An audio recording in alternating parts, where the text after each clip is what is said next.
Good Friday afternoon to you, 4 o'clock time for Sports for CLE. Thanks for joining us. Hope your weekend is off to a great start. Monday is the legal negotiating period. It starts at noon. That's when NFL teams can officially begin contract negotiations with the free agents. And we will have plenty of talk about the potential free agents the Browns could very well be interested in. Let's welcome in Fred Greetham, senior analyst for the Orange and Brown Report. Fred, appreciate you joining us. Let's start this way. How big of an adjustment will it be for the Browns to go to the Jim Schwartz system, and what type of players do they need to help Jim pull off defense the way he wants to play it? Well, David, he's always been very strong on the defensive front, and he's been aggressive, attacking, and feels that the pass rush is the biggest disrupting force, in the game on the defensive side. So I think that you're going to see a shift in philosophy, especially in the interior. Defensive tackles, probably the area that I feel that Andrew Berry has not addressed, the most. He's only signed, I think each year he signed 1 year guys, and they were, fill the gap guys that weren't really, they were one and done. The Andrew Billings, the Malik Jackson, Taven Bryan, he could be returned, but they have only drafted defensive interior. The highest is in the third round, Jordan Elliott. So I think that you could see a real splash in free agency. There's a lot of interior defensive linemen, and we'll see the influence of Jim Schwartz. If I think that Andrew Berry really respects him, but we'll see, if he, really leans to go get some veteran defensive tackles. I know you're in the middle of a 5-part series fixing the Browns. Give us a preview. Go ahead, plug it. Tell us what's coming up. Orange and Brown Report, Fred Greetham. Tell us a little bit about that series that you're doing as well. Yeah, I did every year I do like 5 steps. Last year I did a 6-step because they needed more, but 5 steps to get the Browns back to the playoffs. And we started that on Wednesday. So the first 3 days we're doing a backwards countdown. Step 5 was Wednesday. Step 4 was Thursday. Today was step 3. Step 2 is tomorrow. And then on Sunday, the most important step. So check those all out. They're all at the obr.com. And of course, if the Browns would have listened to what I had to say last year, they'd have made the playoffs, but they didn't, obviously. All right, let's dive into some free agent defensive tackles. So you've done some studies, and you do say they could use their first pick, 42 overall, on a defensive tackle. There's some interesting names there. Javon Hargrave. Payne, of course, was franchised. You got Tomlinson, the local guy, Draymond Jones, Onyemata, Rankins, Ashawn Robinson. Matt Ioannidis has been tied to the Browns in the past. You heard some crazy talk from some portions of the Combine that the Browns were preparing a $20 million offer to Javon Hargrave. Do you see that happening? Do you see them going that big on a defensive tackle? Well, it's really hard to say. And so when I prepared my piece, I really think that Andrew Berry will make at least one big splash. In his first year, soon as the negotiating period came to be, it was announced that they got Austin Hooper and then Jack Conklin and then John Johnson the next year. I kind of expect them to go after somebody in a big way, whether it be on the interior defensive line or at the edge. Maybe even safety now that they're letting Johnson go, or even wide receiver. I don't know, but I don't think you'll see a big contract other than maybe one guy. And so if they choose the defensive tackle, I could see them going at Hargrave. There's a connection between Jim Schwartz and some of those Eagles. Hargrave, Fletcher Cox is another one. The safety, Chauncey Gardner-Johnson.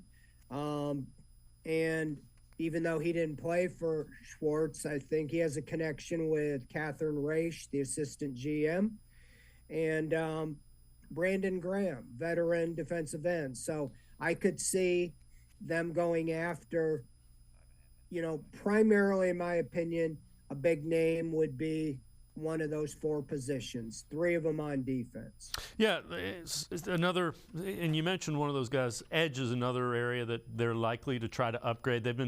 Clowney 1 year was really good opposite Myles Garrett. You need somebody else opposite Myles Garrett. And when you look at the free agent edges there, some of the names jump out. Arden Key is a young guy. Ngakoue they've kind of flirted with in the past. Brandon Graham is a guy who a few weeks ago, we heard him leading up to the Super Bowl say that Jim Schwartz was a defensive genius. So he's a guy that obviously thinks highly of him. Should he decide to move on from the Eagles, I could see that being a guy. Is there anybody there that you get a sense that, the Browns would really like to have? Well, I think that, obviously they're close to the vest. I know Lorenzo Carter agreed today with the Falcons or this week. And I think Graham makes sense. A guy like Fletcher Cox and Brandon Graham have played their whole career with the Eagles. And so I don't know if you can pry them away. It's going to come down. Fletcher Cox to me would be nice, even if you could get him on I think he's 32. You get him on a 1-year deal or something like that. But I do think that they will go after somebody. Obi, I know our guys, our film people, I don't even know how to pronounce it, Obi Orankabo. Mm-hmm. From the Texans, yeah. He's somebody under the radar, kind of a rising guy. It all comes down to dollars and cents, and I do think that they will go for it. If it comes down that the first wave they cannot get maybe a target they have in mind, I would rather go for, instead of a 1 year like a Clowney for 10, 11 million, I'd rather get two for the one. Last year, Jerry Hughes signed for like 5 or 6 million for 1 year and he had 9 sacks. And Melvin Ingram signed for 1 year for 4 million and had 6 sacks. So there you got two guys in their 30s. You got 15 sacks. And not only the numbers, but you get two guys. So Clowney was hurt and missed 5-6 games. I would rather get more quantity, as well as quality if you're going to go the 1 year deal there. So if they can get an up and coming guy that they feel is a long-term answer, kind of like Marcus Davenport or the guy I mentioned earlier, you'd love to do that, but it looks like there's much more on the defensive tackle available than there are on edge. So that could drive that price up. So it just depends on the priority and the opportunity for them. Yep. And so we mentioned earlier, free agent safeties are coming into play because they have moved on. They said they're going to move on from John Johnson III. So we've talked about Chauncey Gardner-Johnson. Jesse Bates is a guy that's intriguing, but I think he's going to be a big ticket item. Jordan Poyer was a special teams guy here. Rapp is another guy. Thornhill. It's going to be interesting to see Rapp and Thornhill. You would expect to be lesser dollar figures, and that's kind of the moving force, even between the defensive tackles. They're not one defensive tackle away. They need a couple of guys that can come in and really fix that run defense. Yeah, that's what I'd rather, I would rather get two guys, even if you get an older guy on a 1 year deal. But at safety, yeah, I think the big ticket guys are Gardner-Johnson and Bates. So you might see them looking more. Obviously, you're hurting the Bengals if you can, get Bates there. But I don't know the priority at safety that Schwartz has where we all know Joe Woods, really wanted to play three safeties most of the time. We really, other than the introductory press conference, haven't really seen, Jim Schwartz, like what he really wants to do or been able to talk about that. I think, and one of the guys was Juan Thornhill. I think, when you mentioned him, I think he would be a natural target, as well as Love or Taylor Rapp or somebody like that. I know that there's a background with like Marcus Epps and some lesser known guys, but I wouldn't be surprised to see him get two safeties unless they draft one, because there's only three under contract right now, and one was on the practice squad. You got, obviously Grant Delpit, but then DeAnthony Bell, who made the team as a undrafted free agent, was on the team, but he didn't play on defense. So the only experienced guy is Grant Delpit. So just literally you need some numbers. And we'll look at free agent linebackers. Linebacker is kind of one of those things it probably is going to shift what they're looking for from what Joe Woods' defense did. You see Levante David, a little older guy. David Long does have a history with Jim Schwartz. Titans undersized, but Schwartz mentioned him in that introductory press conference. I don't see Bobby Wagner or a big dollar figure free agent linebacker coming here, but I could see a value guy that can come in. Again, you got to fix the run defense, and a linebacker could do that. Yeah, I think Anthony Walker, if the medicals, he's coming off a devastating injury, but if the medicals check out, I wouldn't be opposed to him, because you could see how much the run defense fell off when he left with that injury in the third game. He was a leader on the field and really in the locker room. But if they choose to move on from him, I like Jermaine Pratt, that type of a role. He had like 99 tackles with the Bengals last year, a key part in that defense. I think Long is similar to JOK. He's 215 pounds, undersized, so I don't know if they would, go at a high dollar, undersized linebacker. But I'm looking at more of the middle of the road free agents like Pratt, Bobby Okereke from the Colts, or even Drew Tranquil, somebody like that. A guy that does a lot of tackling. Fred Greetham, senior analyst from the Orange and Brown Report. Now, I'm going to step aside, take a quick timeout. Other side of the break, we'll turn our attention to the offense a little bit. Sports for CLE. We'll be right back. Stay with us. The Ohio Lottery Partners in Education program recognizes role model students and teachers from across Ohio. Nominations can now be done completely online. To nominate a deserving teacher or student, go to OhioLottery.com. In the About section, find Partners in Education. There you will find links to the nomination forms. Students kindergarten through 12th grade can be academic all-stars. Teachers can be honored as a Teacher of the Month. The Ohio Lottery Partners in Education, where stars shine.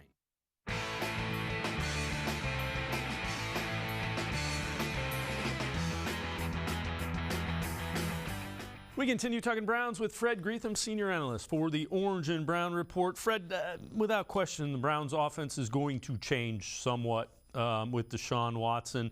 How much do you think, how different does it look, how wide open does it look next year? I think it's going to change quite a bit. I think that the perception is the Browns are a rushing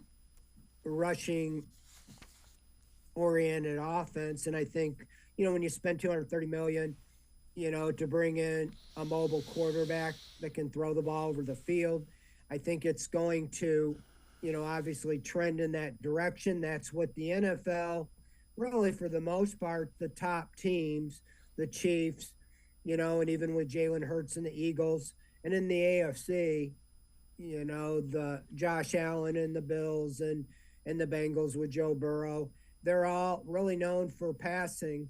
It's much more efficient all the way around. And so I do think that the key is getting that marriage of the passing game with the running game. the Browns have a good offensive line, but they're built primarily as run blockers. And I just think they have to get on the same page as Watson to know, where he is and how he extends plays, so they do not, go downfield and get penalties and different lapses like that. So I do think that it's going to be tailored to the passing. And I do think that they're going to make a splash to get a veteran wide receiver in here. They might have all the hope that David Bell or Anthony Schwartz is going to emerge at some time, but I don't think you can wait. You got Peoples-Jones, who's shown he can play, and Amari Cooper, but beyond that, you don't have anything. And I think the Chiefs showed you can get 1-year guys, with incentive-laden contracts and be productive. They won the Super Bowl and didn't have a wide receiver that caught a pass in the Super Bowl that was on the team the year before, and everybody thought they would fall apart when they traded Tyreek Hill. So I think they're going to bring in at least one veteran wide receiver. All right, and you tee up what we're looking at next. So here are a look at some of the free agent wide receivers. Jacoby Myers, Juju Smith-Schuster, Odell Beckham, not happening. Michael Thomas. You get down to the bottom part of that. DJ Chark, Alan Lazard, Mecole Hardman, Paris Goodwin, Paris Campbell, Marquise Goodwin. Who of those guys do you like? Well, I think DJ Chark would be good. I like Mecole Hardman. I like Paris Campbell. But the one that intrigues me the most is Michael Thomas. That guy was a monster with the Saints. You look at his numbers, 114 catches, 19. Obviously, the injuries the last 2 or 3 years, if the medicals check out and you could get him on a 1-year incentive-laden deal, I think you could be in big-time business there. I haven't seen, because of the injury history, I haven't seen him being projected to get a big contract other than a 1 or 2 year deal. And you just look at that guy, you put him with Cooper and Watson, I think you could just have an explosive. But probably more realistic would be like Paris Campbell, Mecole Hardman, DJ Chark, somebody like that. Yeah, I would agree. And you know what? A guy like Mike Thomas on a 1-year deal to get that next contract might want to play with a quarterback like Deshaun Watson. That's the advantage that you have with those 1-year incentive-related deals when you have a Deshaun Watson. Let me ask you this. Do you think Andrew Berry will make a trade? We saw, last year he found a way to get Amari Cooper for, basically trinkets. Yeah, I think that he even mentioned this at the Combine, is that sometimes they didn't really even know that opportunity would come up last year right before free agency. And I really like that approach because, when you get into free agency, we saw particularly with the wide receivers,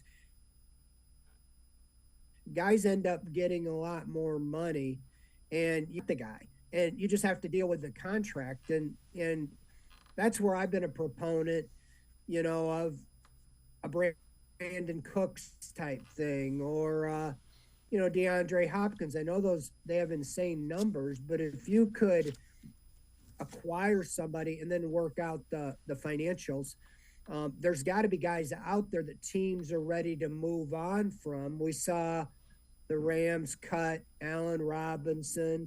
Obviously, he's available, but somebody that isn't being cut, if you could swoop in, make a trade, not only at wide receiver, but defensive tackle, edge rusher, or even, safety, you save yourself from getting into a bidding war, and you're giving up a low draft pick usually if they have a big salary, 4th, 5th, 6th, 7th round pick.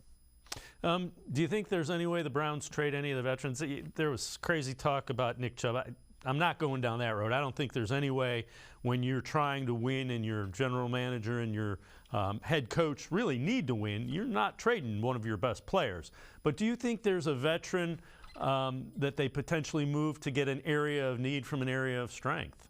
And if so, who would it be? Well, yeah, I think they would if they could. I think Nick Chubb, he's the heart and soul, in my opinion, of the offense and even of the team. I don't see how you help yourself by moving on from a player like that, and basically you're turning it over to Jerome Ford, who I think could be a good back, but makes no sense. I don't know a position right off the top of my head that I think they're deep enough to trade or move on, from. I think it's more they're in the acquisition mode as opposed to moving on. I think they showed with the John Johnson, I don't think they're going to trade him. When you say you're going to release him or trade him, it means you're going to release him because if a team knows you're releasing him, they're not going to trade for him and assume that contract. So, all things being said, that's where it comes in. As always, appreciate the time and the insight. Fred Greetham, Senior Analyst for the Orange and Brown Report. Thanks very much, Fred. Yep, thank you. All right, Fred Greetham, make sure you check him out. 5 steps to improving the Browns. Last 2 coming up the next couple of days. Always good stuff from the Orange and Brown Report. We're going to step aside, take a quick time out. Brad Spielberger from Pro Football Focus straight ahead. Sports4CLE, talking Browns. Stay with us. Come back to go forward. Back to learning new things. Back to pursuing your dreams. Tri-C has flexible learning options to fit your life. And every year, more than 1,000 local companies provide Tri-C students with real-world learning. The right education can boost your lifetime earning power by hundreds of thousands of dollars. Start now with a college education you can afford. Tri-C, where futures begin.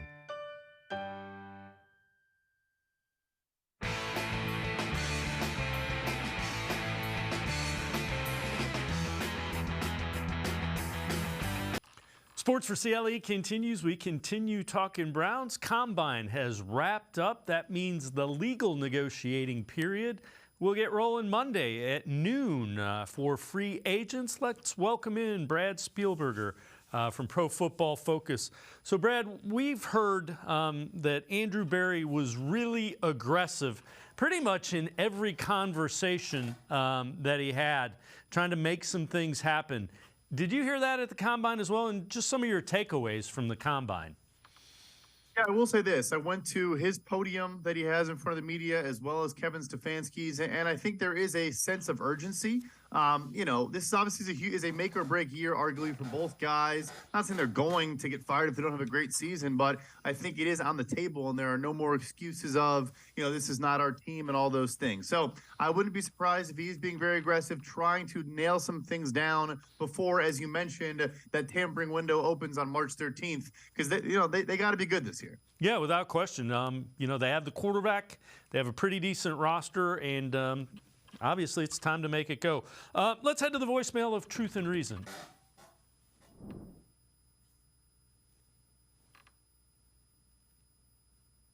Yeah, hi, this is Ron from Cleveland. I've been looking around the web and stuff and looking at different things, and I came upon a thing from Philadelphia, and it seems their fans are all enraged because the rumor has it that Fletcher Cox and his partner in crime, Brandon Graham, there's a good chance they're leaving the Eagles and they're going to be coming to the Browns, which is fantastic news, I think. But also, there's a good chance that Javon Hargrave, who apparently is enamored with our defensive coordinator, there's a good chance that he would like to come with them. So I don't know if there's any truth to this rumor. What do you guys have to say on this? I think it'd be fantastic getting 3 out of the 4 down linemen that Philly just got done going to the Super Bowl with, but match them up with the beast we have in Myles Garrett, and oh my goodness, we should have a good defensive line. So let me know what you guys think about that, what you've heard, and as always, go Browns. Woof. As always, appreciate all the voicemails. Brad, they won't get all 3. They may get 1, maybe 2. What have you heard relative to that?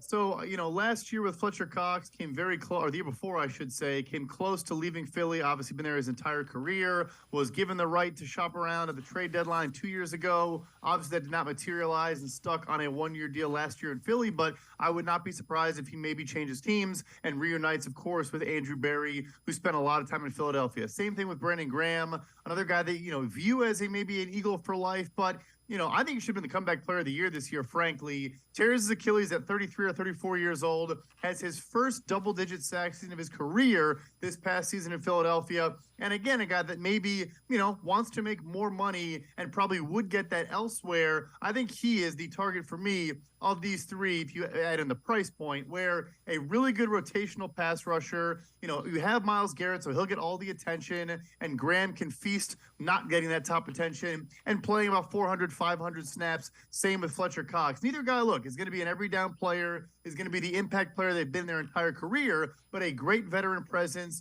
and still productive. For Hargrave, I think his deal is going to come in 18 to 20 million per year range. I'm not sure if Cleveland can go that big, but hey, if they want to make one splash, it should be a defensive line, and he is the top name on that list. Yeah, and when you talk about Brandon Graham and Fletcher Cox, those are guys that hold Jim Schwartz very highly and have come out and publicly said so as well. That I think Brandon Graham called him a defensive genius, as a matter of fact. So there is a connection between the defensive coordinator and those players as well. He was great in Philadelphia, obviously was with that team when they went to the Super Bowl and there before. Spent the last couple seasons with the Tennessee Titans, I want to say. So maybe there are some players there you could keep an eye on as well. DeMarcus Walker, the recently cut Bud Dupree as of today, maybe is a bit of a target for the Cleveland Browns as well. So he has a lot of connections. I know defensive linemen absolutely love playing for him. He dials things up, exotic blitzes, stunts, all those things that makes them very productive. So I'm sure those guys would love to reunite with him in Cleveland. If you think if there was an area that you think the Browns would definitely upgrade in free agency, what would it be? Position group? Yeah, it's no doubt about it. It's interior defensive line. So, two of those guys we're talking about. You also just look at the unit they had the past year. I know they're trying to get growth out of some young players and recent, day 2 draft picks and whatnot, but just has not really been there. And I think, look, you have this great secondary. You spent a lot of money. You obviously have Myles Garrett. You tried to have Jadeveon Clowney and some of these other players. But if you want to just once and for all make one of those marquee signings or pour a bunch of resources, maybe some mid-tier players to address the position group, that's going to help the run defense. It's going to help the pass rush get home more often by forcing the offensive line to respect the interior and not just shift and double team on the outside and have guys chipping and all those things. Maybe the running back has to stay in because there's pressure up the middle, all those things. I think it is a no-brainer. They focus their resources there. This is kind of interesting as well. This is from Zach Jackson of The Athletic, and there's been a couple that have tied this, connected these dots. Colts are in a weird transition phase. DeForest Buckner is due a lot of money. Buckner, who will turn 29, force in the middle. He's under contract 2 more years at cap numbers of around $20 million each season. If the Colts are willing to listen and looking to clear cap space, the Browns need to keep calling. This is a lot like that Amari Cooper deal of a season ago. Could you see that potentially happening if the Colts decide to move off of Buckner? Browns would be lucky to get a compensation similar to the Amari Cooper deal. Still one of the better trade values in a long time. I would probably liken this more to Khalil Mack moving to the Los Angeles Chargers this past offseason. Of course, traded for the massive package to go to the Chicago Bears. Getting up there in age a little bit, I want to say it was 31 when he was traded for a 2nd and a 6th round pick to the Chargers. So Buckner obviously traded to the Colts for the 13th overall pick a couple of years ago. Still playing at a really, really high level. One of the better interior defenders in the NFL. And I'd be surprised if a 2nd round pick or maybe multiple 3rd round picks are not what it takes to get started. And at that point for the Browns, you basically have no top 100 type picks, which makes it interesting. So I think the trade on top of the salary would be a bit difficult, but hey, you want to talk about a guy that could come in, make a massive difference at 3 technique, a guy that Jim Schwartz would probably love to work with. It is, DeForest Buckner in Indianapolis. All right. Before we go to break, this is kind of interesting. So Andrew Berry at that podium did talk about restructuring Deshaun Watson's contract. This is interesting. This is from Jack Duffin, Orange and Brown Report. Expect a Watson restructure to come after March 7th.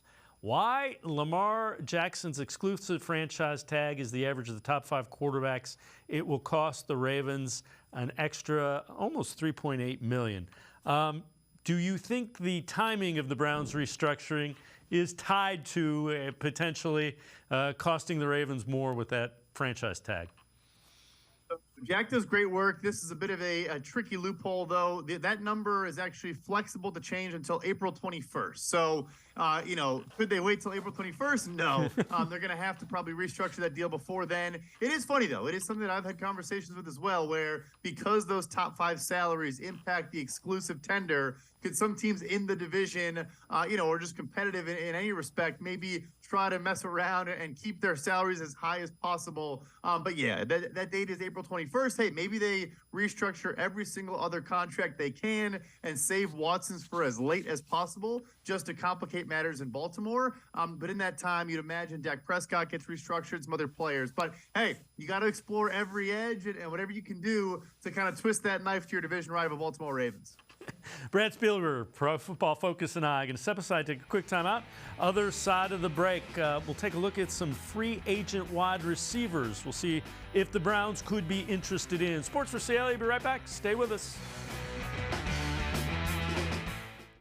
The Ohio Lottery Partners in Education program recognizes role model students and teachers from across Ohio. Nominations can now be done completely online. To nominate a deserving teacher or student, go to ohiolottery.com. In the About section, find Partners in Education. There you will find links to the nomination forms. Students kindergarten through 12th grade can be academic all-stars. Teachers can be honored as a Teacher of the Month. The Ohio Lottery Partners in Education, where stars shine.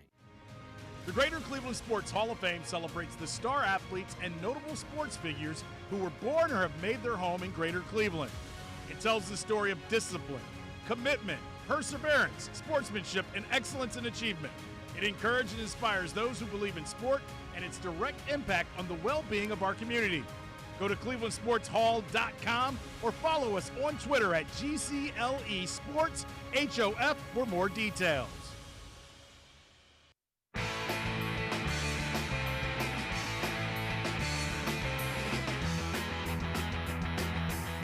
We continue talking Browns here on Sports4CLE with Brad Spielberger from Pro Football Focus.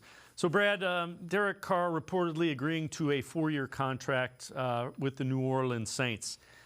Let's play hypothetical. Do you think if Andrew Berry and the Browns front office knew that Carr would be available without having to give up any draft capital a year later, that they would still have made the Deshaun Watson trade a season ago?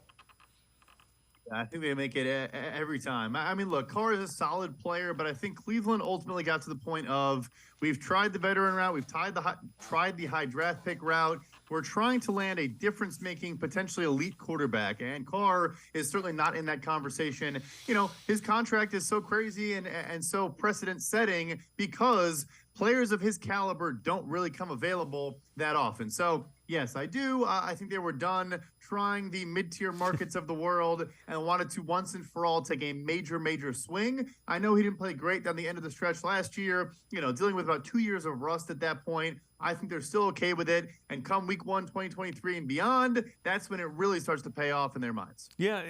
The other thing is, do you think the fact that he was in a completely new system that wasn't really tailored to him affected the way he looked as well?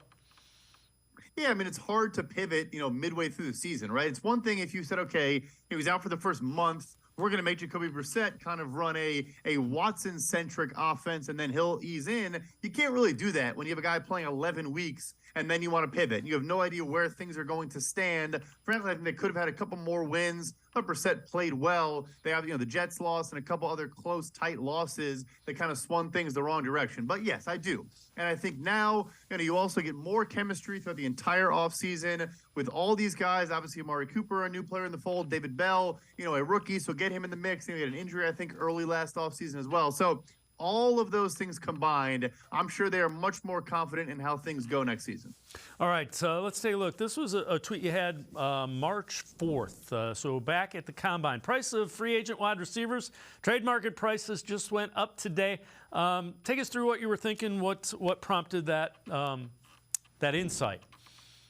Yeah, so the wide receiver draft class was already not perceived as super strong. And look, you never want to overreact to the Combine. You know, it's testing, but we see these guys play. Seems like the Cleveland Browns care a lot more about the player tracking data and all the things they can do with computer vision and all these things they're breaking down college tape. But nevertheless, a lot of these guys did not test particularly well. We didn't get that classic, burner who runs a 4.2 whatever and then starts skyrocketing up draft board. There was none of that. So I just think, again, not that it's a great free agent class at wide receiver, but if you want to add a guy that you think can impact your win-loss column in 2023, there's probably, 3 or 4 wide receivers that realistically fit that mold. And if you're not in a place to get them, you may have to go out and sign a guy. And so I think the market will be stronger for those players.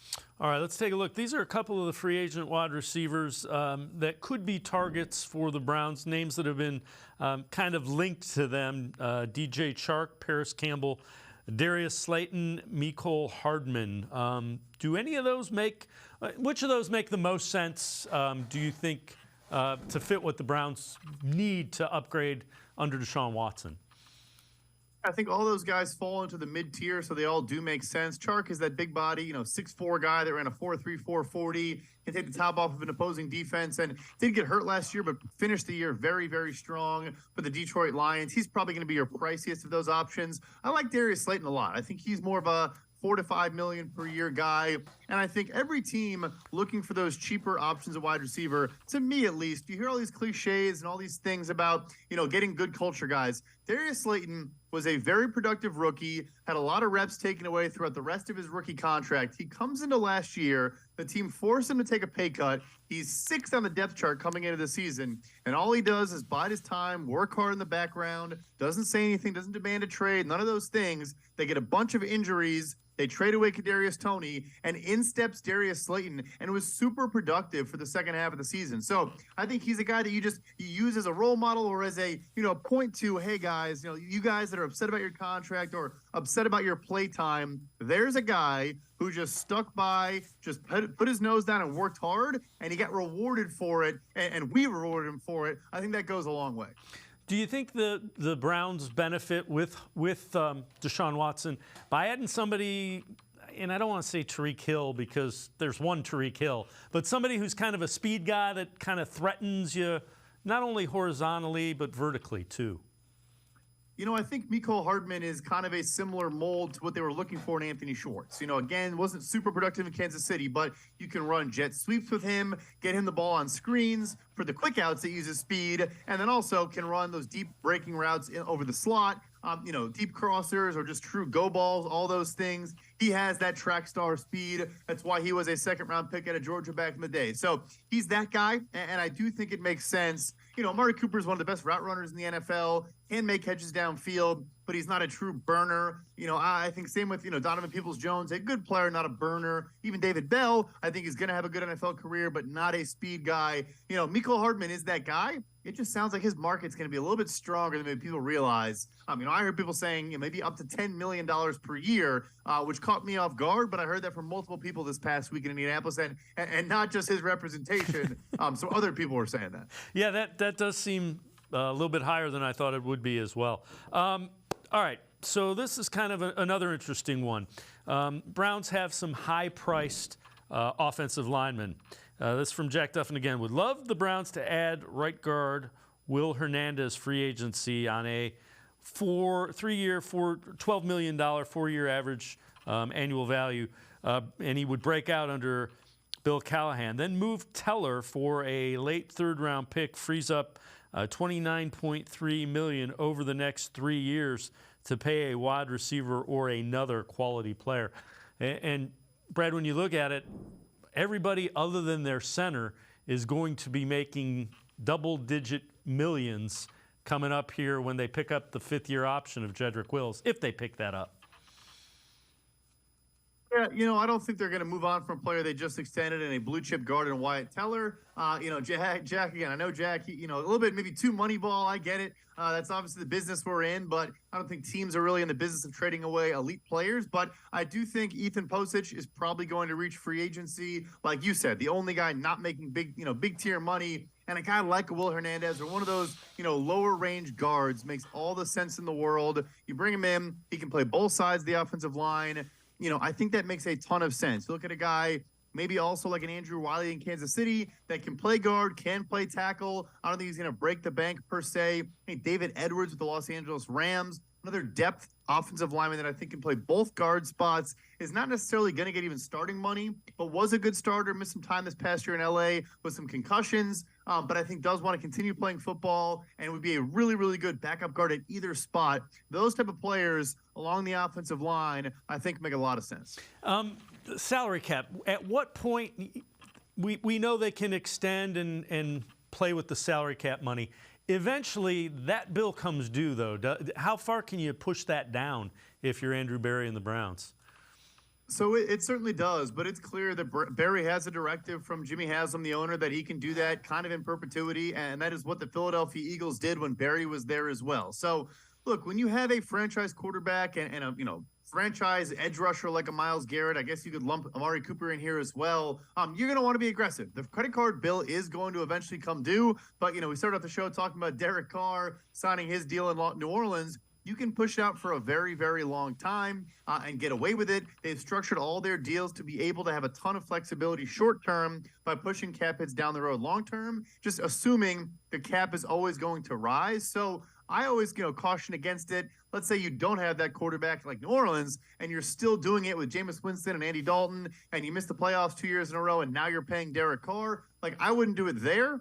But if you have a young team and a young nucleus, you can kind of do it as much as you want. Eventually, it does come due, but, what's the risk in trying to win 2-3 years right now in this window? And like I said, I think they feel pressure to win right now, so that they're going to be aggressive. Brad Spielberger, Pro Football Focus, as always. Thanks so much for the time and the insight. Thanks very much, Brad. Thank you.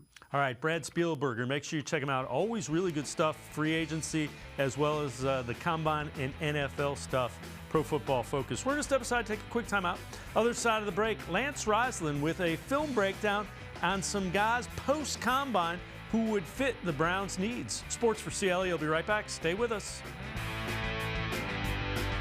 The Ohio Lottery Partners in Education program recognizes role model students and teachers from across Ohio. Nominations can now be done completely online. To nominate a deserving teacher or student, go to OhioLottery.com. In the About section, find Partners in Education. There you will find links to the nomination forms. Students kindergarten through 12th grade can be academic all-stars. Teachers can be honored as a Teacher of the Month. The Ohio Lottery Partners in Education, where stars shine.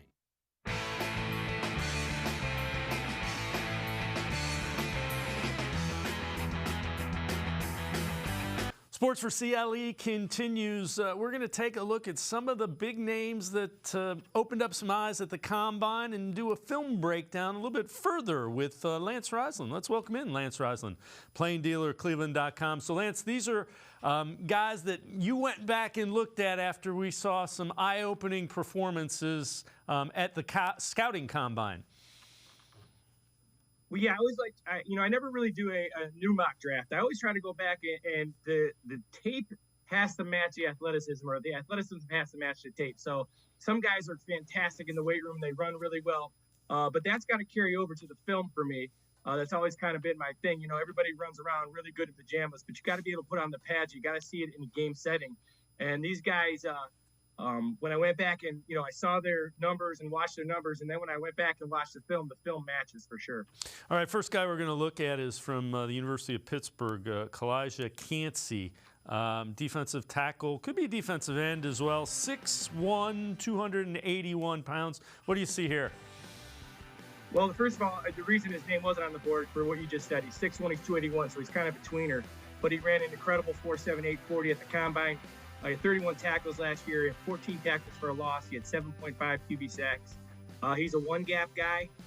He's a penetrator. He's got a little bit of Aaron Donald in him in terms of he's kind of unconventional. He plays with great leverage. Two plays you're going to see here. First play you're going to see is the same play from two different angles. He's going to use a little head and shoulders fake. He has an incredible first step, and then you're going to see him go inside here and he's going to head and shoulders and just kind of beat that guard inside. And it's such a talented move. And then in that second video, you're going to see him against the run, against the big left guard, 57. He uses great hands, low pad level right here, gets into this guy. Next play here, right here, gets into this guy and then uses a quick rip, and with low pad level, he plays with a great base, plays with a great motor. He's kind of an extreme athlete playing in there at defensive tackle, and his number one quality right now is he can win one-on-one matchups, which is big in the short scheme. Yeah, you mentioned that, and that's what the Browns had very little of, was defensive tackles inside, winning those one-on-one matchups. So he will be an interesting guy. There are some people that think he might have snuck his way up into the bottom of that first round. So we'll see. Yep. Wide receiver from North Carolina, the next one up, Josh Downs. We've heard this name attached to the Browns before. Yeah, here's a guy, if the Browns decided to go defensive tackle in the first round, he could be available. So I went back to watch the film. So in the last 2 years, he had 195 receptions for 2,364 yards and 19 touchdowns. So he's extremely productive. He ran a 4.48 at the combine, which is fast, but at this day and age, it's not that fast. In fact, some people consider that slow, which is amazing to me because that's so fast, it's hard to believe. But the key to him is that he gets going fast quickly, and he's very sudden, he's very twitchy. He has incredible change of direction, and like I said, he gets to his top speed very quickly. So in these two combinations, you're going to see a whip route here down the goal line. Right here, he's going to run hitch, and he's going to run a go from the slot. He's going to beat the safety. So he's a great slot matchup. Right here at number 3, down by the Yale, Carolina, he's going to run a whip route. Again, he's very good to space. He's not real big. He's 5'9", 171 pounds, but he's extremely productive. The gauntlet drill is what kind of sold me on him down at the combine. He catches the ball very easy. Everything is very easy. He's very natural. He's a natural runner. He's just electric in space. He's very hard cover. I think he'll be a slot and a slot only, but he gives Watson those easy yards that you and I have talked about for weeks. And this is a guy that's going to be very, very productive in the NFL. Yeah, as much as you can get easy yards after catch, the Browns offense will be looking for that. This next guy's kind of intriguing as well, a kind of an oversized inside linebacker, 6'5", 249. You don't often hear linebackers that big. Jack Campbell wearing 31 for Iowa. Well, he's a guy who was extremely productive at Iowa. He had 271 tackles the last 2 years, but you think of him as a tackle-to-tackle thumper. Kind of what the Browns need with Schwartz's scheme. They're going to be funneling things inside. So you thought some of his limitations with footwork and agility, that's what I thought. And then he goes to the combine, and he's first in the three-cone shuttle at 6.74. He's first in the 20-yard shuttle at 4.24. He finished second in the broad jump with 10 feet 8 inches. All these tests kind of show short area burst, change of direction, ability to bend. So arguably, he's the best athletic linebacker in the draft, and you just thought he was a thumper. So he really matched up. Here you're going to see Michigan's going to run. They're going to sell inside zone to the left, and then he's going to run to the boundary. Here he is on an interception against Ohio State. He drops into coverage.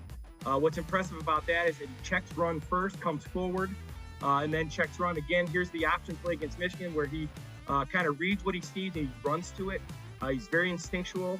He can make all the tackles. Like you said, he's a big guy. So he's 6'5", he's pushing 250 pounds, but he still ran a sub 4.7 40. So again, a guy who might sneak up the draft board and not be available for the Browns, but he's a guy that's really improved with the combine. And then you go back in the tape. For me, this guy improved. This guy was the best improvement when I went back and watched with his combine skills. Yeah, the other thing you mentioned, that three-cone drill in the short area sprint, so that adds to the RAS, the relative athletic score that the Browns seem to really rely on. So that he will be off the charts with that RAS testing based on what he did there. Next guy we're looking at, a tight end from Old Dominion, Zach Kuntz. What do you see with Kuntz? Well, I'm watching. As I'm watching the combine, I'm seeing this guy run. So it's his tight end from ODU, and he's 6'7", he's 255, pushing 260. He arguably had the best tight end combine ever. He's a guy who ran a 4.5 40. He has a 40-inch vertical leap. Again, another guy with a 6.873 cone, a 4.12 20-yard shuttle. You can say this guy is a true athletic freak. Here you're going to see in the red zone here at 6'7", he's able to box out, go up and make a play, which the Browns love. He can line up inside or outside. Here's a couple plays where he's going to run the seam, very common in the NFL, and then a corner route, another very common route in the NFL, both in the red zone and in the field of play. He gives Stefanski what you want with the tight ends in terms of being able to split out, play inline, run the whole route tree. He can run receiver routes. He would be a fantastic addition with Njoku. Again, a guy who just tested through the roof. Again, arguably the best tight end combine ever. Yeah, and when you mentioned tight end, that's what I think we're going to see this next evolution of the Browns offense. Deshaun Watson uses the tight ends very well. So if he's there 4th, 5th round, that wouldn't surprise me at all. And that seam route is something that Deshaun Watson has historically been very good at hitting. All right, last one we're going to look at became an area of need for the Browns when they announced at the Combine they were going to move on from J.J. III, John Johnson III. Free safety Daniel Scott from Cal, wearing number 32 here. Well, he's another guy. For me, he was just a pure athlete. So when I watched these guys, I was kind of looking for a guy, again, who's multiple, can play inside the box a little bit, but a free safety. And a guy who's just a really good athlete.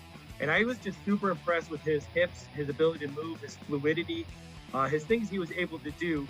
Again, you're going to see him on his first snap here. He's going to come down the box. He's going to make a tackle, so he's a sure tackler. He had a ton of tackles his senior year. He's a 6-year senior, so he's a little bit older. You're going to see him here. He's going to high point the ball at the free safety from the free safety spot. Again, a guy, the thing that was most impressive to me was just his drill work, his ability to move his hips, turn his hips, flip his hips, turn and burst. I think he's a guy that can play that free safety, play man coverage on a tight end, on the back, get down in the box if he's needed. He's a good tackler. Seems to have great knowledge of the game. And again, my thing that I really liked about him is he was just a pure athlete. And again, these are all guys who tested well at the Combine. You went and kind of dug up some more on them. When you look at the free safety in particular, that's an important part of Jim Schwartz's defense.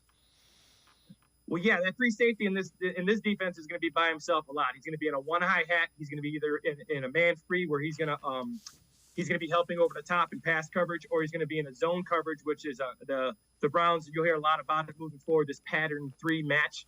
Where he's going to be comboing routes and he's going to have a lot of communication. He's also going to have to get down in the box and make some tackles. He's going to have to be vocal. He's going to have to be in charge of the defense. It's a different kind of position from what the Browns are used to with 2 high hats last year with Woods. Now it's a guy who's going to be back there by himself. He's got to be able to tackle. He's got to be able to communicate. He's got to be rangy. He's got to be able to get sideline to sideline. He's got to be physical in the run game. It's a very important position in a Schwartz defense. Lance Reisland, as always, thanks so much for the time and the insight. Appreciate it very much, Lance. As always, thanks for having me. All right, Lance Reisland, make sure you check him out. Always really good film breakdowns, cleveland.com, as well as The Plain Dealer. We're going to step aside, take a quick time out. Our Ohio Lottery, Partners in Education, shining star when we return on Sports4CLE. Stay with us. Come back to go forward. Back to learning new things. Back to pursuing your dreams. Tri-C has flexible learning options to fit your life. And every year, more than 1,000 local companies provide Tri-C students with real-world learning. The right education can boost your lifetime earning power by hundreds of thousands of dollars. Start now with a college education you can afford. Tri-C, where futures begin.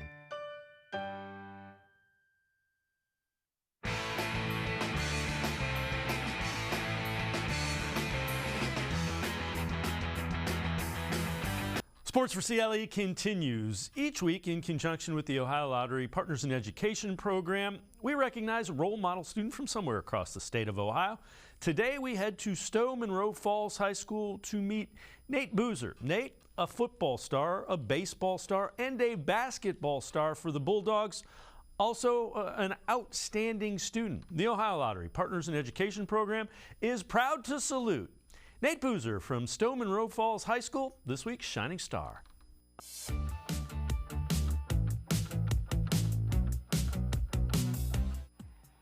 The Stowe Monroe Falls Bulldogs finished the regular season with 20 wins and ranked third in the state in Division I in Ohio.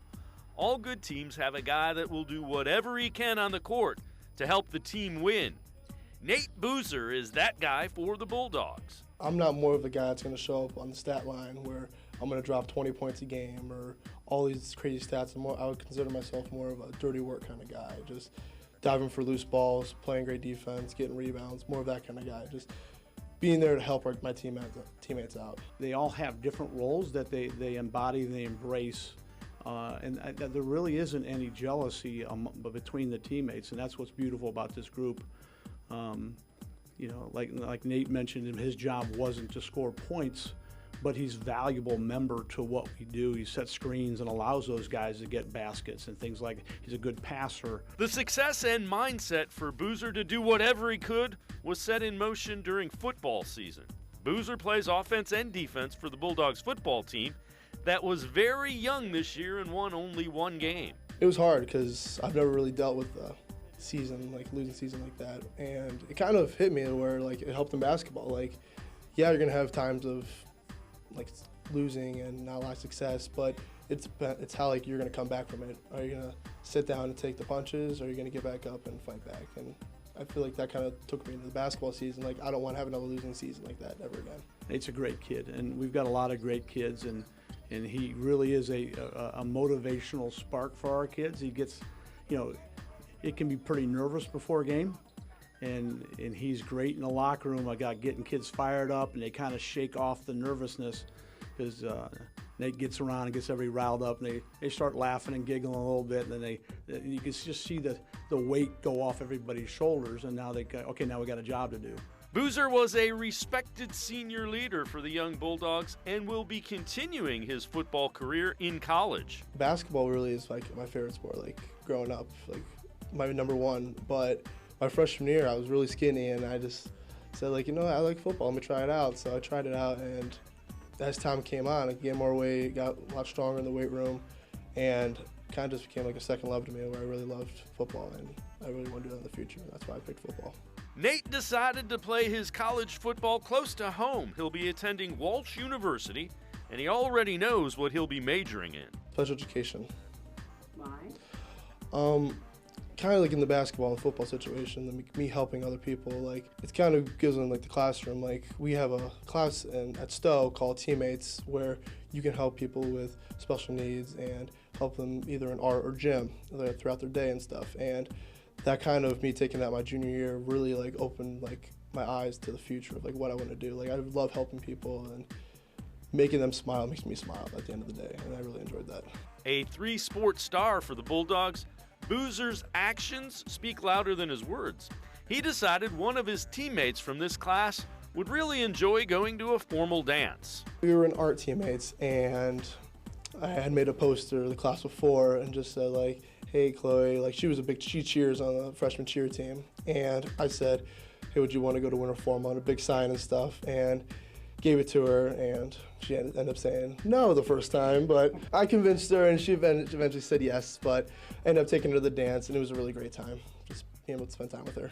Boozer's passion for majoring in special education is very evident, and it has deep roots. My uncle, he actually has cerebral palsy, and we don't see him much because he lives in Arizona, but when he comes down every now and then, I see him, and ever since I was younger, I always loved helping him around the house and stuff, getting his wheelchair, up steps, and just all little things like that, and that kind of motivated me to go into this career. And my mom also went into special education and got a degree in that, and that also just motivated me. And she always said, like, treat others how you like to be treated. It's like the golden rule, and if I wasn't going to do that, I'd be like, it wouldn't be like a good day for me. So I was always trying to make people smile at the end of the day. If you know a student who deserves recognition, we want to hear about them, and you can nominate them completely online. Go to OhioLottery.com. Find the About section. Click on Partners in Education. There you will see links to nomination forms. Nominate that student as an academic all-star, and they could end up being featured as our next shining star. Well done, Nate Boozer from Stowe Monroe Falls High School.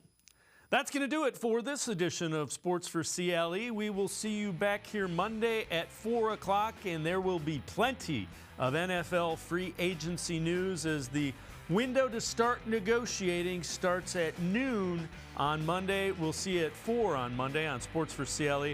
Have a great weekend, everybody. See you Monday at 4.